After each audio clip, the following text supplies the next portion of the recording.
Ayan na yan, good morning mga idol. Araw ng Sabado ngayon. Last day na naman sa isang linggong pagtatrabaho. Diba? At syempre, bago ang lahat mga idol,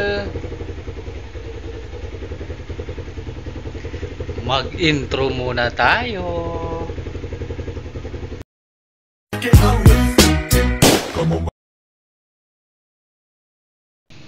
Ayan na yan mga idol, tuloy na natin ang ating video.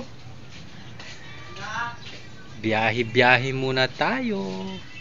Samahan nyo ako sa aking biyahe guys.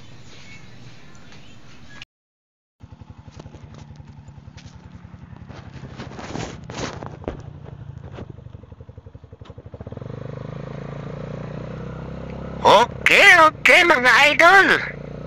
Isang magandang araw na naman sa ating lahat mga parikoy. Good morning po sa inyo lahat.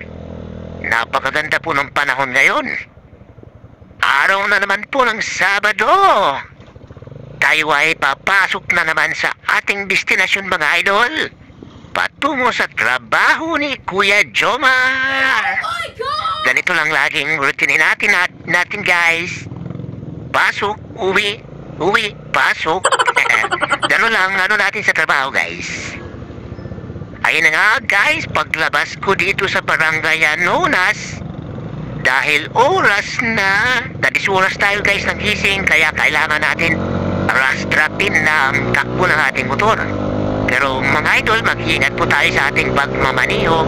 Kunting dahil alam nyo naman ng disgrasya sa daan, mahirap na.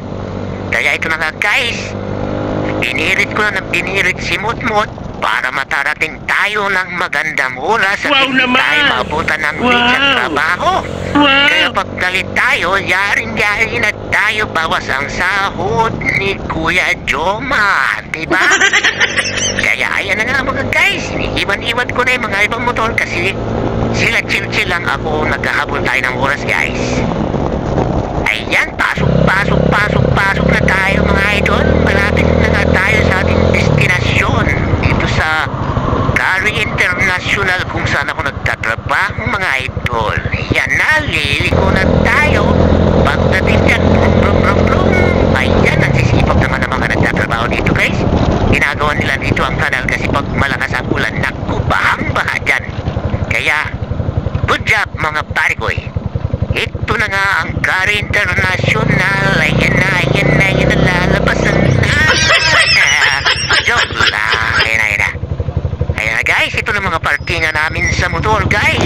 Ayan, magpaparking na tayo para makapasok na tayo sa loob, para makapag-in na tayo patungo sa trabaho mga idol.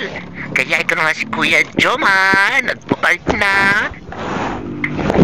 Inaano na natin yung motor natin mga idol kasi tayo ay late na, oras na, baka nag-start na sila sa trabaho guys. Nakakatakot kasi pag nalit patay, wala tayong sahod, uwi ng bahay, bawal pumasok. Okay mga idol, maraming salamat sa inyo.